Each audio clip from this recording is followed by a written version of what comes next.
really, really upset about a few things. I'm going to give it to you all in one shot today. Hopefully it won't go too long. I don't want to get too bogged down into what pisses me off. As you know, I've been off work for 5 months now because I had a bike accident and also because of the summer holidays, being a teacher. But what I realised in that time living in Vietnam is that if you're not working 7 days a week type thing, or 5 days a week for most normal people, then mate, it can get really, really friggin' difficult here. Really difficult. I want to tell you what I found. Some of it's Vietnam, some of it's not Vietnam, some of it's about the internet. Maybe it will resonate with you, or maybe you'll say, oh, this guy's full of shit. But the first thing is, let's think about the position, okay? So I've had a bike accident, not normal, but I also gave up drinking, okay? Normal. That's nothing wrong with that. And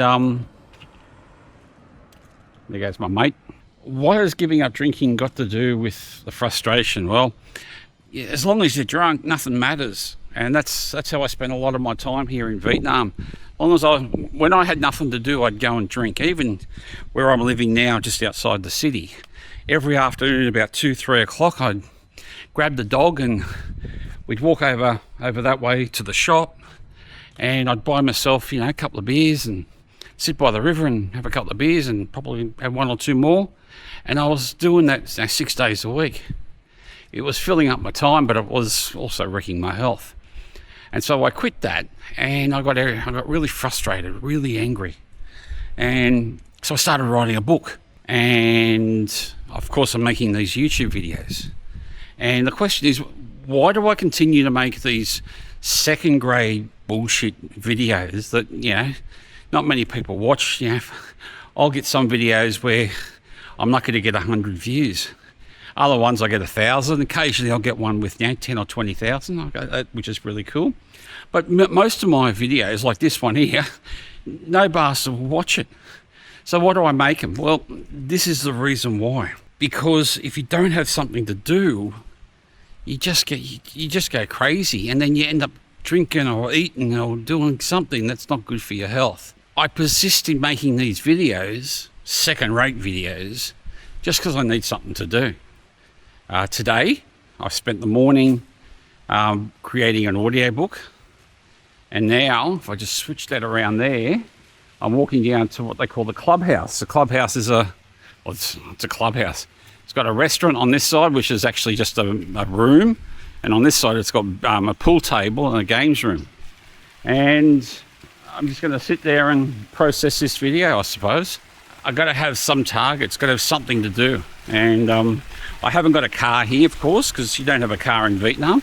So I can't get in my car and go for a drive up the mountains, spend the day taking photos of the mountains or something, because, there's no friggin' mountain here. Oh, look at that. The fountain's just stopped right in front of me. There you go. So I need something to do, and that's what pisses me off about this place. It can get very frustrating. Ciao, Em. Say hello. There you go. Got no friggin' idea who they are. So let me tell you about what I found about the internet, because I've written 3 books, done an audio book, and I've also made these videos. All right, so let me tell you all about my experience with the internet. So firstly, I want to tell you about writing books. Writing books and Amazon and getting rich and the 1,000 videos about Kindle KDP are the greatest freaking scam in the world. I've just written 3 books. 2 of them I put on Amazon. One's been on there for about 3 weeks now, and one has been on there for about a week. And you know how many books I've sold? 1. Exactly. Oh, by the way, I'm playing pool today because I've got nothing else to do. So I'm just practicing here now. Not playing a real game. I'm going to try the 3 there. Like that. Easy one. Actually, I got 2 in. There you go. the 4 in this pocket. And so, yeah, so what I found was that this is what the book industry, is that one, this is what the book industry is actually all about. It's quite simple. You write a book, okay? Yeah, 99.9% plus a bit extra of the world are really crap at writing books. Now, I'm a writer and I wrote a really good story. However, I do know, I'm being honest, that the structure was pretty crap. It needed improving. You know, it was a case of, it was a potentially good book that is on the pathway to being potentially good. So what I did was I put it on Amazon. No movement, okay? Oh, sorry, I'm splitting these up. This is my last book I haven't yet put on Amazon because of my previous books. So I went, you know what? Amazon's not the way to go. You got to do more than just throw a book on Amazon to have it sold. And so I went to some publishers and there's some websites as well where you can get support and everything. And what I found was that it's all a scam. No one actually wants to support you to write a book. What they want you to pay the money for them to prepare your book or to say that your book is good enough to be sold. So you're taking all the risk. They get the money in the pocket. Then you have to dig yourself out of a hole for like $10,000 in order to scrape back the money on the off chance that you are one in the 100 books that becomes a bestseller. What a wank.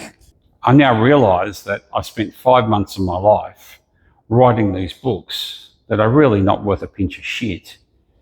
And I'm quite angry about it. And I suppose that moves on to the next phase of the internet, which is something I found from writing books, which is the AI space. Now, AI is the emerging, it's going to be everything, you just great. But let me tell you something. It's an absolute rip-off. Why? Because they give you this concept of, ask it a question, it'll give you an answer. But if you actually want any quality output from any of these AIs, and I'm not picking on anyone in particular, look, to preface that, I have been using Claude AI and I've been paying $20 a month for it. And for the writing space, whether it be my short story writing or my article writing, my short story writing, my long form, Claude has been a very good help in being able to guide me and manage me through the process of writing. But, you want video, mate, it is top dollar. You want cartoons, it is top dollar. Sure, it can do it, but at a price, And we spend so much money getting to the point where we actually turn on the internet to use it. And here we have now these companies that used to give us services for free. Now it's pay. And, that just frustrates me. Yeah. Okay, sure, pay for the service. Okay. But you can't pay for everything. You can't pay for a book site and, an AI site and a download site and this site and that site. Even there's apps. They're pretty good. They're not great, but they're pretty good. These apps that assist you in writing a book. Readsy is the latest one I'm using. There's another one called My Story, which was actually quite good. And what they do is they give you a platform where you can have a storyboard, chapter 1, chapter 2, chapter 3, chapter 4, and you can pull them all together. And then, especially with Readsy is really good because when you export it, it actually collates it into a book format for you, to the point where you can throw in a front cover. I don't think it has a back cover, but you can throw in the front cover and you will actually pump out an EPUB book, which is the electronic version of Kindle, I suppose. It does pretty good. And Readsy does all that for free, even though there are paid versions that give you more detail and more help. But My Story, I was using My Story for, 2 years. And all of a sudden, can't go any further. Literally cannot use it for anything unless you pay me $100 or something. Just pissed me right off. So what did? I deleted my story and I started using Reedsy. Here we go, hard shotting. I told you it was a hard shot. What I do is I play pool to stop me from going crazy. Gives me something to do for a couple of hours. I do have my computer and stuff over there, and I will go back to doing some writing and stuff this afternoon, making a video. All right, the next one is YouTube. Okay, look, YouTube's pretty good. I'm not going to say YouTube's bad. But, again, unless... Oh, I should have got that. Unless you've got the big bucks to have production, script writers, cameraman, the whole lot, you are never going to make any money out of YouTube. Doesn't matter how many hours you put into it. Me, you're looking at the script writer, the producer, the presenter, the editor, the publisher, the whole lot. I do everything on my own. And that's why I appreciate the fact that my videos are not very good. I don't care. I enjoy making them because I know people around the world, people that are here in Vietnam that are lonely, expats and the like, some Vietnamese people, both here and around the world, and people that have been to Vietnam and they're back home in their home country, but want to keep a bit of contact with Vietnam. I know they appreciate my videos and they watch some of it. I do get a few people watching it, but I used to have this dream of, it wouldn't be great to get 50,000 views per video. And when I was looking at the 50 to 100,000 views of video type setup, these people were, they were full time basically. And I just can't do that. I just can't do the full-time thing, mostly because I'm not good enough. I don't consider myself of a high enough skill set in the media field to, especially on the editing side. I can make some good videos about Vietnam, but on the editing side, I just don't have the skill, and so that's why I persist in having second-rate videos that are more content-based rather than presentation-based. Let's have a look here. The 7-ball center pocket, eh? Easy, wow. So I'm really frustrated with the internet. I'm really frustrated with being bored, not being able to work. And look, frankly, I am looking forward to going back to work. My personal situation is I'm now fixed. Yesterday I went for a bicycle ride. This morning I went for a swim, and I'm feeling better. And I'm looking for work. But then that leads on to the next story, which we'll talk about another time. It's in the newspaper this week in Vietnam about accepting people over 40 in the community as the population age increases dramatically. Over the past few years, and it's increasing as we go forward after 2026. So that brings up a whole new story, a whole new story. So what I'm trying to say to you guys is that I'll go back to that previous video I did. Retiring in Vietnam, you've really got to make sure that you have all your ducks in a line before you make the decision to come here. Not drinking ripped 25% of my life away. Having my bike accident, not being able to ride my bicycle, run, swim, and do all those activities, ripped another 50% of my life away. And I was right down to this very small little bit of a life, which was essentially two things: writing a book and making these videos. And mate, it hurt. It really, really hurt. It shattered my spirit.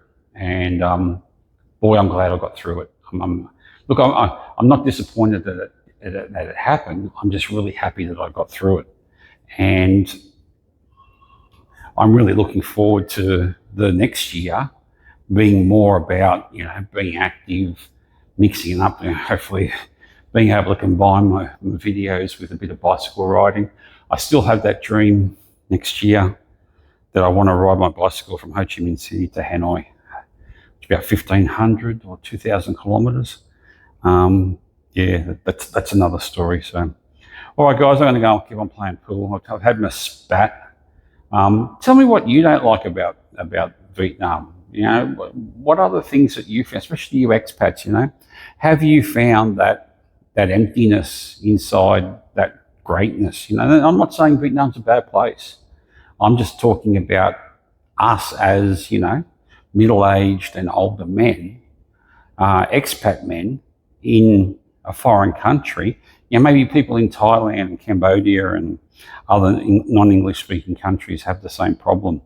Tell me how you beat it. How do you get around it? How do you get around that frustration of, I want to do something, but I don't know what to do?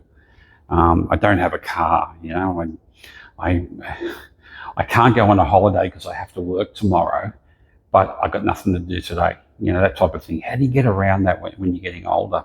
I'd be interested to know, yeah? I'm Ray, an Aussie in Vietnam. I'm going back to the pool. See you later.